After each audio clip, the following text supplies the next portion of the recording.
পার্থক্য আছে। মত পার্থক্যের ক্ষেত্রেও আবার আলোচনার সময় কিন্তু কোনো কোনো তাদের অবস্থান পরিবর্তন, তারা অনেকটাই নমনীয়তা দেখিয়েছে এবং তারা পরবর্তী পর্যায়ে আলোচনার সময় এগুলির ব্যাপারে হয়তো আরো সুনির্দিষ্ট করে অবস্থান নিতে পারবে তার আশা।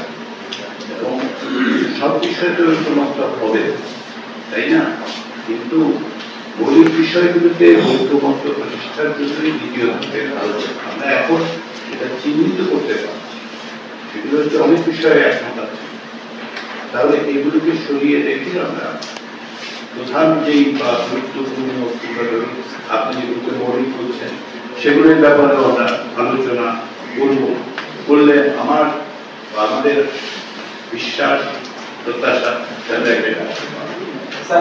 আর যে প্রশ্নটা পরবর্তীতে যুক্ত করা হয়েছে, আপনি নিশ্চয়ই লক্ষ্য করেছেন এই বিষয়ে উল্লেখ করা হয়নি আজকে, কেননা এ বিষয়ে দুই ধরনের মতামতই আছে।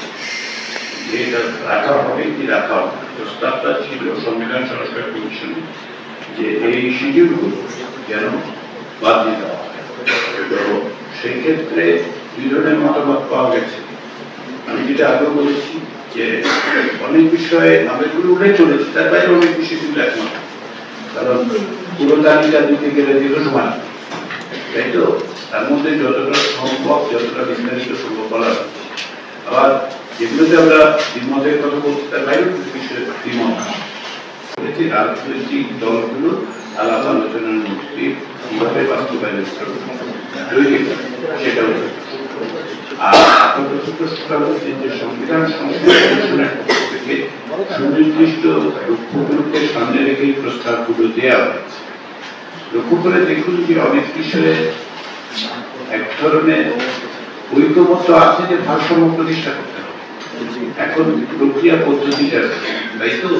ওইটা আমরা দ্বিতীয় পর্যায়ে আলোচনায় নিঃসন্দেহে আমি আশা করি খানিকটা অর্জন করতে পারবো।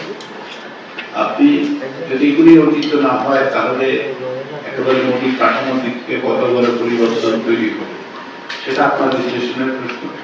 পরবর্তী হিসেবে আপনারা করুন এবং রাজনৈতিক দলগুলোর সাথে কথা বলুন।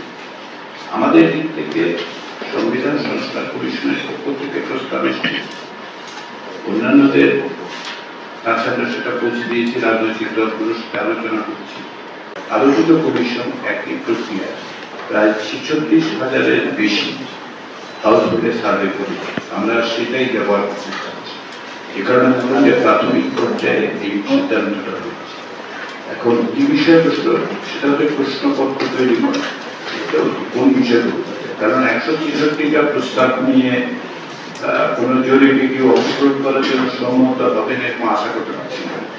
তো ফলে যেটা দাঁড়াচ্ছে যে এটা মানে কিছু বিষয় নির্ধারণ করে তার মাধ্যমে প্রশ্নগুলো তৈরি করা।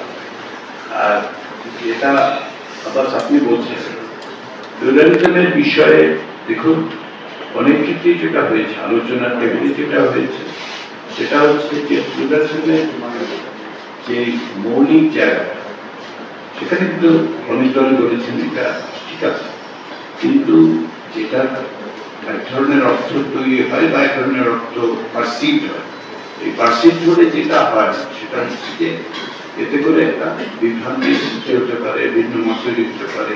হ্যাঁ, তো সেটা অ্যাভয়েড করার জন্যই তারা বলেছেন বক্তব্য। তার বিকল্প হিসেবে কি কেউ তো ভিন্ন শব্দ খোঁজার কথাও বলেছেন, আমরা বলেছি দেখুন, কিন্তু আপনার সেকুলারিজমের কথা বলতেন, বাংলাদেশের সংবিধানে সেকুলারিজমের অন্তর্ভুক্তির পর 18 বছরের কম সময় বাংলাদেশের সংবিধানে আসলে ধর্মনিরপেক্ষতা রাষ্ট্রীয় এবং সংবিধানে মূল্য দিচ্ছে। ওই সময়ও যে পরিস্থিতি ছিল, যখন ছিল না তখনও যে কতটা মৌলিক পার্থক্য হয়েছে কিনা সেটা আপনারা অনুসন্ধান করতে পারেন।